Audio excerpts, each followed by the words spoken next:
Well, today's episode's kind of named after our audience because it's called Who Watches the Watchers? And they're watching us, and I guess we're the Watchers. And we're watching this, so it's kind of a weird meta episode. A tragic accident exposes the crew to a savage alien race. Pressured Enterprise. Medical emergency. Riker leads a secret mission to save a dying team member. Riker, stop! We will keep Troy captive. But Picard must sacrifice his life for Troy. He will kill me. Father, no! On Star Trek, The Next Generation. Literally just shows him. I love how it also just doesn't explain why Riker and Troy are dressed up. Like, you can probably figure it out. But... No. The teaser calls the Mintalkans or whatever a savage race. It shows Picard getting shot. It doesn't say that they think of him as a guy. The teasers are so weird, man. So terrible. Gotta get him to watch the show. Gotta watch the show. Watch Picard get shot with a bow and arrow. Is Picard gonna die? Oh my god. Yeah. No, but I did like this episode a lot. Yeah, me too. Most notably about it, Riker and Troy dressing up as the Manticans. In the reaction, we were literally joking about Riker dressing up again because he always does, and then hard cut to them being like beamed down in those outfits. I'm like, that is amazing. What are the odds? A lot of fun watching this one. There's these three scientists are in this secret little bunker, and they're monitoring this species called the Mintalkans. I think I'm probably saying it wrong, but it's an offshoot of Vulcans. Very Vulcan human-like. They're just a little bit behind us. Something goes wrong in their room. Guy falls out the window. Two of them discover what's happening. They beam the guy aboard. They repair him. They think they wiped his memory, but the thing's not perfect, so it doesn't work. So two of them have seen these humans, and they basically violate the Prime Directive, and it's a mess. He'd already seen us. The damage was done. It was either bring him aboard or let him die. And why didn't you let him die? We get basically them thinking that Picard is a god, and they're calling him the Picard. I really like this episode. This is like one of those weird, out there, different Star Trek episodes that I really like because it's it has humor, but it also has drama. It has stakes, but not, stakes that we can't buy into. Like, the stakes are that Picard has to violate the Prime Directive in order to do this, which is becoming a trope, but at least it's, like, believable. Like, there's nothing that's like, oh, the Enterprise is going to explode if they don't fix it. Like, worst case scenario, Troy's life is in danger, but a lot of it is just trying to get their way out of this mess. So I really enjoyed it, and I think this is definitely also a highlight for Patrick Stewart as Picard in this one. He has a lot of really good moments. All the scenes of him trying to explain what he is to Nuria and her not getting it at first and, having to convince her, but then not even being enough, having to take an arrow to the chest to prove that he's not a god. I liked all of it. Yeah. Well, first she had to see one of them die in the ship, but then to convince the guy in the ground, Liko, played by Ray Wise, who has been in a whole bunch of stuff, Picard had to take an arrow and bleed earlier on in the episode. Oh, if you can make God bleed. And she even goes to the camera, looks right at us. Like, see, blood. Father, no! I didn't realize how anti-religion Picard was, I guess. And if Picard's saying it, which means the writers feel that way, because all these characters are just reflections of our writers. To send them back into the dark ages of superstition and ignorance and fear? No! In the Dark Ages, there was religion that played a part in, like they bring up in the episode, wars and, bad things used in the name of religion. Holy wars, yeah. Like, I'm not even religious, but even I don't like how explicit they were in this, because I've always thought of Star Trek as ambiguous around religion. Even last season in Picard talking about, when he gets asked what happens after death, and he's like, well, I'm not really sure. There's stories of religion and what happens, but, it has to be something. Like, that vagueness, I think, is good. Outright being like, oh, no, you have to move past it, I understand he doesn't want to be seen as a god, but just the whole thing in general, yeah, it felt pretty weird. Was he just mad because of the Prime Directive getting violated, because he's so, for the Prime Directive? Maybe. For following the book, that all that just came out as part of that? The Prime Directive has already been violated. The damage is done. All we can do now is minimize it. by sanctioning their false beliefs. They frame this Liko guy as kind of adult, it's like, oh, I got to do something for the Picard. He wants me to do this. It's like, you've never even spoken to it. It's like, to take it to real life. I mean, the Holy Wars, they think what they want this guy to do. It's like, you don't know. You don't know. It's like, how do you know? It's like he just takes this ball and runs with it and does inside what he wants to do on his own, I feel like. Perhaps we should punish her. Let the Overseer know that she and Riker acted alone. I mean, people in history have used religion as an excuse to do a lot of bad things, and they're not always in bad faith. Like, sometimes people truly believe that their god or their religion wants them to do a certain thing that's not morally correct. I think that's what they were trying to show. It is a little bit over the top with how ridiculous it is. Even Liko, compared to the rest of that species, even all of them are like, whoa, dude, chill. Yeah, it's like, wait a second. We will keep Troy captive. That's not enough. You would have us harm her. One of my favorite moments of the episode was Liko falling off the cliff. Oh, yes.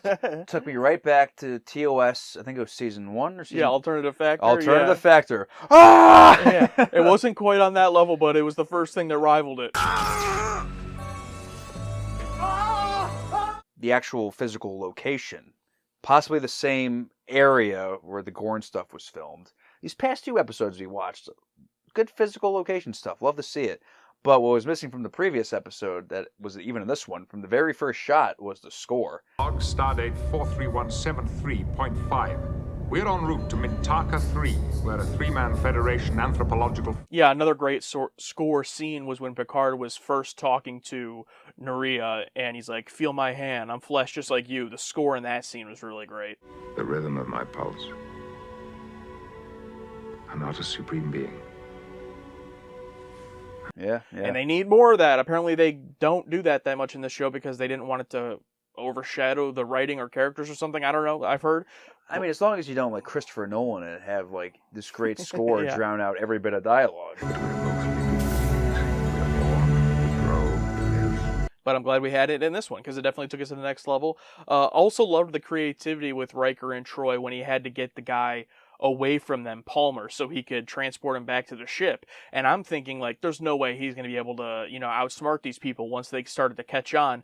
But I had never really thought about, you can get transported from anywhere. You don't have to have, clear air in front of you. So going into that little cubby hole to get transported, I was like, oh, that's pretty smart. Yeah, I mean, it's weird that we didn't think of that because there's plenty of times where they're like, in the show, where they're in buildings, they're underground, they're somewhere. It's like, oh, of course. They just got to be out of sight to trick these people.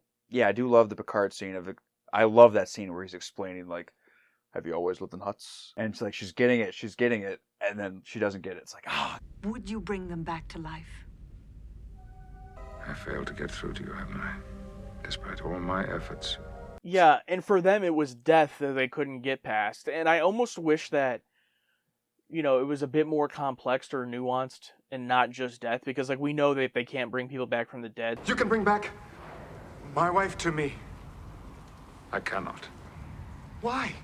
What if they had asked him for something that they could do? You know what I mean? Then you have to have the moral question of, he has to explain to them, oh, well, we actually could do that, but I can't. Like, for example, if she had seen a replicator on the Enterprise. I was going to bring up the replicator, yeah. And been like, oh, give this to us, this would be a great help, and he would have to explain, no, I can't. That'd be a little bit more nuanced, complex than something they literally can't do, bring people back from the dead. I get it for the story of the episode, but maybe down the line we'll see that, explored a little bit more. once again, no B-plot these past 2 episodes. It's kind of just this one story. Yeah, this one, as well. Yeah. Which is kind of detrimental to the rest of the characters, because what did Data do these past 2?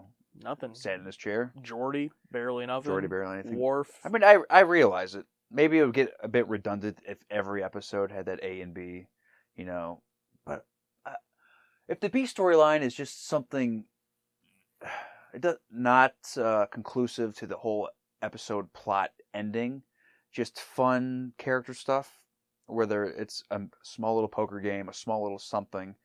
But would I also be complaining, oh, the B storyline had nothing? I don't know. Is it a double-edged sword? But I feel like seeing any of the characters doing anything that doesn't have to result in people dying or the Enterprise blowing up. Just a little like, what's going on when they're not at work, on duty? Yeah, I think that it just comes down to, is the story strong enough to hold the 44 minutes? I think this one was. Yeah. Same thing with the last one, too, I would say. Like, they interested me enough that I didn't have to cut away to something else. Would I love to have seen Data and Geordi also just happen to be in the holodeck or something? Like, sure. But it was strong enough as to where, a couple episodes ago, the one I really liked, we both really liked, with Data down on that one planet, it had the B story with Picard, and it needed that. Like, they needed each other, right? So I think it's just like the writers kind of deciding, is this strong enough to be on its own? I think in this case, they made the right choice, because had they had a B story in here, there was a lot here. Like, I don't know what exactly to take away, necessarily. So, I thought it was good. Yeah, when an episode's really good, it's tough to nitpick it, I guess.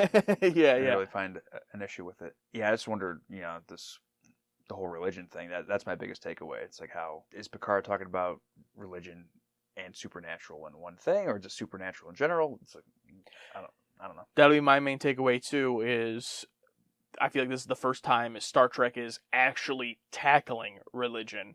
Because, I mean, you could say Star Trek 5, but that was more about, like, cult-like religion rather than straight-on religion. Yeah. So this was, like, the first time, and it is not on the side of religion, which is fine. You can, take a side, but it's just very interesting to me. It'd be really dumb, but I wish Picard said to the woman... Nuria? Yeah, Nuria. What would God want to do with a starship? It's like the dumbest reference. Yeah. That would make my day. Well, let's see what the patrons have to say about the episode. Another Prime Directive episode, but in this one you see the consequences of breaking it, even though it was done accidentally. A brief mention of Dr. Pulaski and Riker and Troy, and get new temporary faces. I have this ranked as excellent. Yeah, I think that's a fair way to rate this episode. I do love how they didn't just, erase Pulaski from existence. From canon, yeah. Yeah. And always nice to see Riker dressed up as something. I hope that's a theme that goes on forever. But yeah, I think definitely the best Prime Directive episode for sure. Oh, yeah. I mean, to me, it's still not like the strength of the episode. They need to work on it still, because every time they break it up, they just break it with no consequence. I mean, it'd be weird if they brought it up and it wasn't broken. I feel like it has to be broken if they bring it up. Because otherwise, why would they bring it up? Imagine if it's like a situation gets brought up and it's like, this is one of the best episodes in the entirety of Trek, in my opinion, and a quintessential representation of the ideals of Trek at its best. This is one of the episodes I would show friends unfamiliar with the franchise so they could get an idea of what Trek is all about.